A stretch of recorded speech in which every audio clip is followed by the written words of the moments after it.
Assalamualaikum warahmatullahi wabarakatuh. Perkenalkan, nama saya Siska Afrina, NIM 19005039. Saya dari jurusan Pendidikan Luar Sekolah, Fakultas Ilmu Pendidikan, Universitas Negeri Padang. Di sini saya akan menjelaskan materi tentang administrasi manajemen ketatausahaan sekolah dengan mata kuliah administrasi dan supervisi pendidikan. Di sini, yang pertama, saya akan menjelaskan tentang pengertian manajemen administrasi ketatausahaan sekolah, yaitu pengertian jika dilihat dari tata usaha atau tata bahasa. Tata usaha ada dua makna, yaitu kata pertama, tata, yang artinya bahasa. Kita sebenarnya menata, artinya suatu peraturan atau suatu aturan sebenarnya yang harus ditata atau ditaati karena ada proses menata dengan sengaja. Proses ingin mendesain semua sesuai dengan standar yang sudah ditetapkan. Kedua adalah usaha. Seperti ini, energi atau tenaga yang dikeluarkan oleh seseorang, oleh pengambil kebijakan, oleh lembaga secara keseluruhan untuk tercapainya suatu maksud atau suatu tujuan lembaga tersebut. Jadi, kalau kita maknai, tata usaha itu adalah suatu peraturan yang terdapat dalam suatu proses penyelenggaraan atau pekerjaan atau kerja di sebuah lembaga. Kalau di sekolah berarti adanya suatu proses penyelenggaraan kerja sekolah. Kalau perguruan tinggi sepertinya yaitu di dalam lembaga tersebut. Sekarang akan muncul dalam pikiran kita kalau tata usaha adalah suatu proses usaha mengeluarkan energi dalam mengelola proses kerja atau kinerja lembaga. Berarti apa kegiatannya dan apa yang dikelola, apa yang akan ditata, itu sederhana atau itu seharusnya begini. Kita ambil dua pendapat, yaitu pendapat Babon. Ini dari teori Babon, dari Liangi sampai saat ini konsepnya masih akan seperti itu. Belum ada yang mampu menafikan atau membantah dari pendapat ini. Tentang makna dan tentang makna ketatausahaan ini. De Liangi ini melihat ketatausahaan atau membaginya dalam beberapa perspektif atau perspektif berpikir. Yang pertama adalah kegiatan ketatausahaan itu menghimpun berarti mengumpulkan dan mencari, mengusahakan akan tersedianya segala hal atau segala bentuk keterangan yang tadinya belum ada atau tadinya cuma sebagian, sehingga sekarang menjadi satu kesatuan atau satu kegiatan dalam tata usaha tersebut. Menurut De Liangi ini adalah kegiatan menghimpun data atau informasi, berarti kerja dari orang yang kita sebut sebagai tata usahawan ini atau yang menata dalam kegiatan ketatausahaan tersebut adalah menghimpun berbagai hal agar menjadi satu kesatuan informasi yang bermakna dan memberikan makna bagi banyak orang di lembaga tersebut. Yang kedua, kegiatannya ialah mencatat, menaati dan mencatat tidak hanya di kertas dengan sama zaman sekarang, tapi menggunakan teknologi yang ada. Tercatat di dalam komputer, tercatat di dalam laptop, dan tercatat di semua data-data itu tersimpan rapi. Selanjutnya masuk ke dalam proses administrasi ketatausahaan. Ada beberapa hal yang kita bisa lihat dari administrasi ketatausahaan ini. Yang pertama yaitu ada kaitannya dengan peraturan, persyaratan atau persuratan. Dalam penataan surat menyurat, maka buku dimanapun sudah, kalau kita sudah bicara tentang ketatausahaan, yaitu surat menyurat tentang apapun. Tapi sebenarnya bukan ini saja, artinya adalah banyak kegiatan, banyak proses dalam administrasi ketatausahaan ini. Meski dari dulu sampai sekarang identitasnya memang lebih besar berupa surat menyurat, bukan berarti administrasi ketatausahaan ini tentang surat menyurat saja, tapi banyak segala hal atau banyak bidang-bidang tertentu di dalam administrasi ketatausahaan ini. Contohnya saja tata persuratan dalam Departemen Pendidikan atau tata persuratan dalam kebudayaan, itu sudah ada yang mengaturnya. Kemendikbud Republik Indonesia nomor 9 1 Strip Undang-Undang 1995 tanggal 25 April 1995 ini tentang pedoman tata persuratan dan kearsipan di lingkungan Departemen Pendidikan dan Kebudayaan. Menurut konsepnya ini, surat adalah susunan komunikasi yang digunakan untuk menyampaikan informasi tertulis oleh satu pihak kepada pihak lain. Dari Kemendikbud, kita beralih kepada pendapat yang dituangkan oleh beberapa penulis terkait dengan manajemen pendidikan atau administrasi pendidikan. Kaitannya dalam konsep administrasi ketatausahaan yaitu, jadi bisa disimpulkan dari beberapa sumber yaitu bahwa jenis-jenis surat itu banyak sehingga kadang-kadang kita memang tidak mampu atau tidak tahu semua. Bisa dari kita tidak tahu, kita bisa sampai tahu karena saking banyaknya jenis-jenis itu punya dampak dan punya maksud yang berbeda. Makanya banyak orang-orang yang kapasitas dan bidang garannya ini yang paling paham soal ini. Maka seringkalilah serahkanlah segala sesuatu sesuai dengan kapasitas dan kemampuan atau skill yang dimiliki oleh orang-orang tertentu tersebut. Di surat yang pertama, surat dinas, berarti berisi tentang hal penting terkait dengan kedinasan atau pemerintahan, yang pembangunan administrasi pemerintahan dan pembangunan yang dibuat oleh lembaga pemerintah.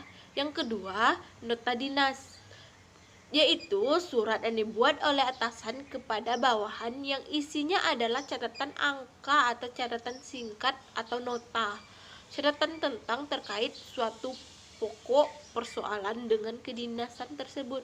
Yang ketiga yaitu memo. Memo ini diketik dan ditulis menggunakan tangan oleh atasan kepada bawahannya tentang persoalan kedinasan.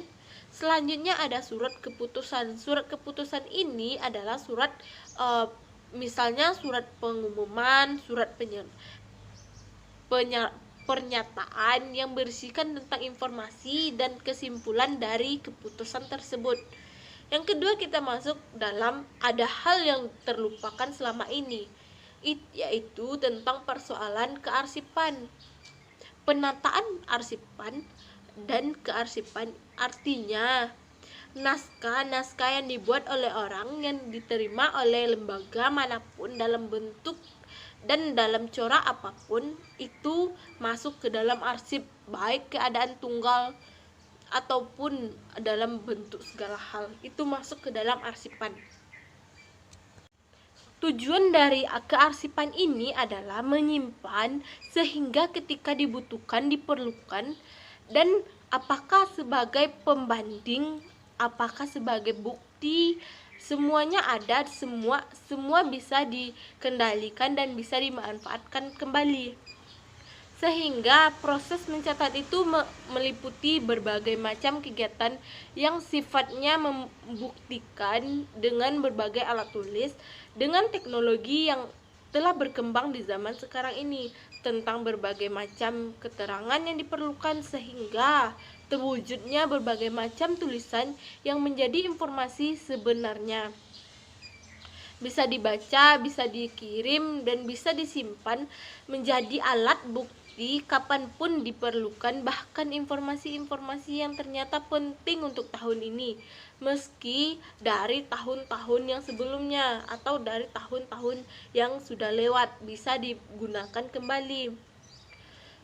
Sebenarnya bisa misalnya tentang data karyawan, data guru, data kepala sekolah, atau data siapapun.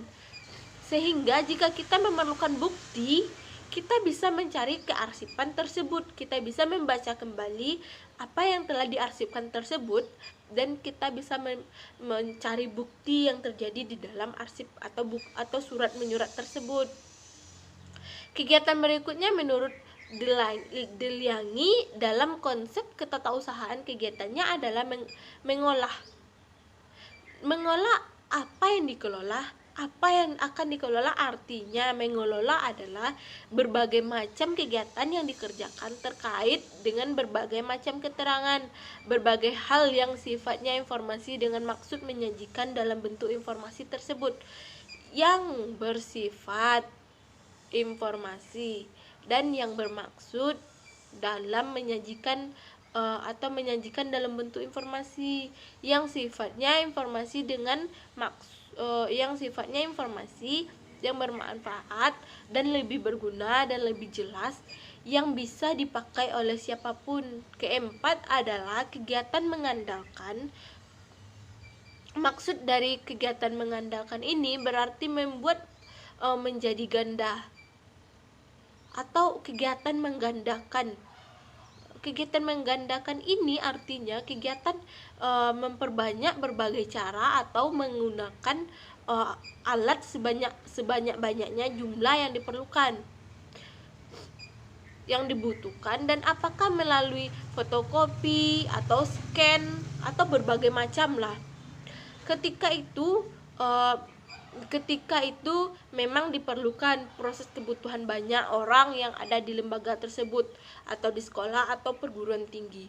Kelima yaitu menurut Deliangi adalah memfotokopi atau scan atau menggandakan tersebut. Yang keenam adalah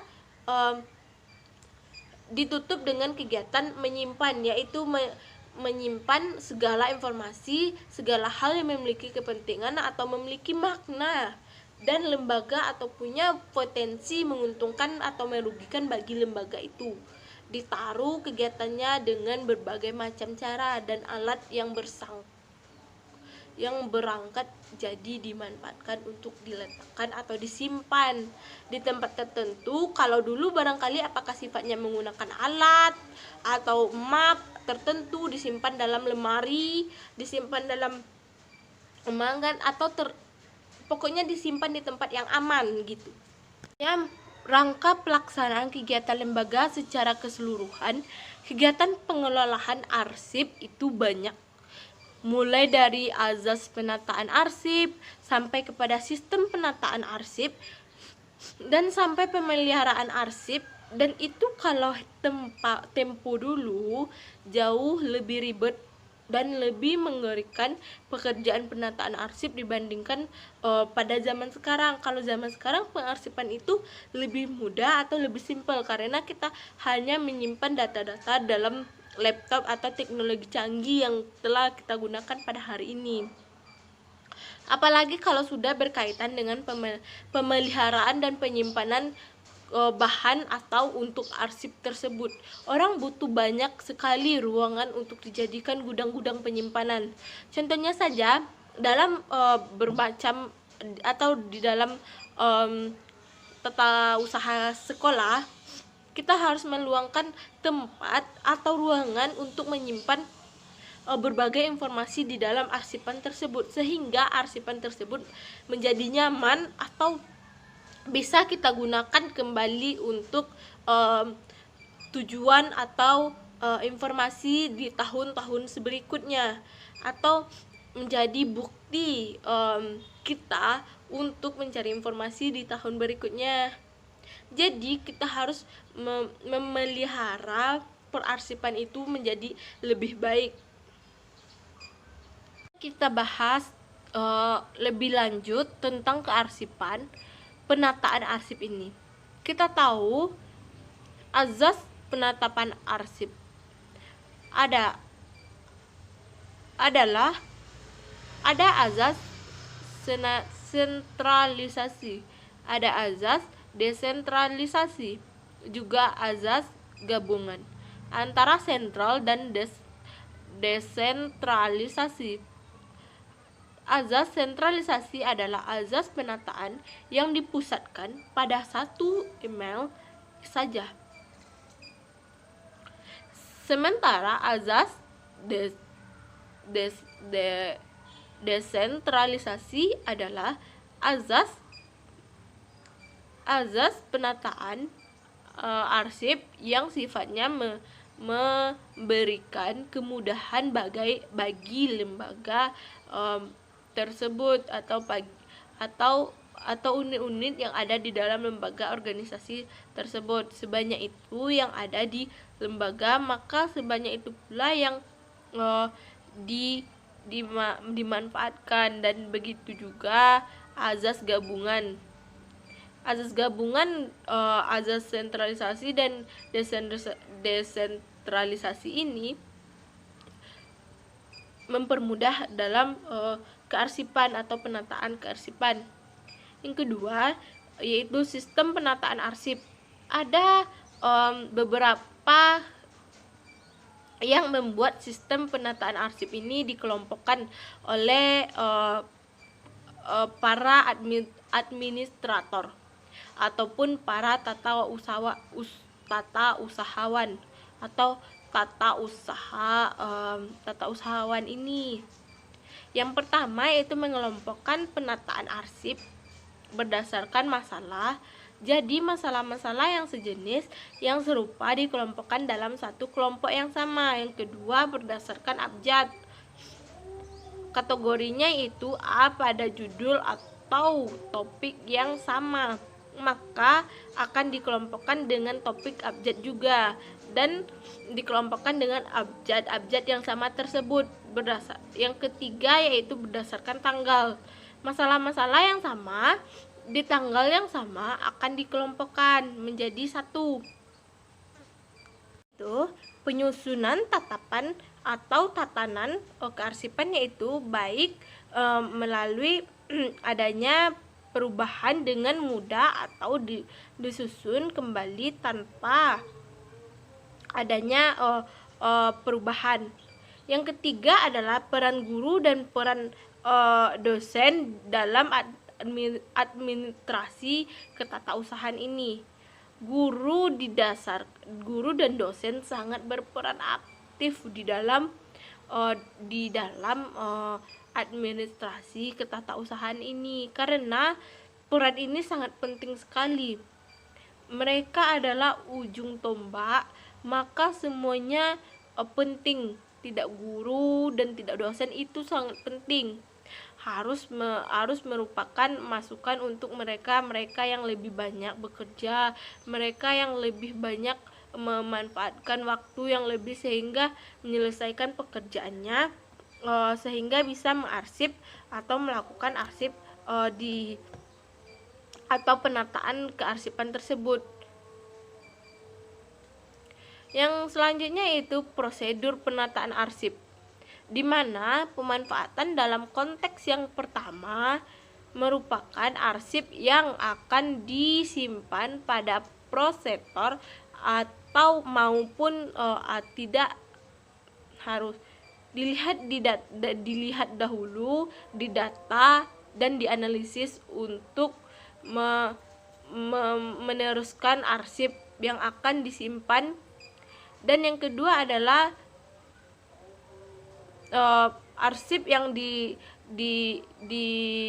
ditetapkan sesuai dengan pembagian tadi, maka disesuaikan dan disampaikan klasifikasinya, atau kemudian mengidentifikasi kearsipan tersebut, kemudian menyusun arsip sesuai penyimpanan dengan pola yang sudah ditetapkan tadi. Konteks adalah tempat penyelenggaraan pekerjaan, dan itu menjadi tempat diselenggarakannya yang di dalamnya banyak terdapat mulai dari pegawai, perabot kantor, mesin kantor, alat-alat kantor, dan sebagainya. Azas tata ruang kantor yang terkait ritme pekerjaan, penghubungan satu hubungan ke yang lain. Jika tidak diperhatikan maka akan merugikan karena berkaitan dengan efektifnya pekerjaan tersebut. Sekian yang bisa saya jelaskan dalam materi administrasi ketatausahaan kali ini. Sekian, terima kasih. Assalamualaikum warahmatullahi wabarakatuh.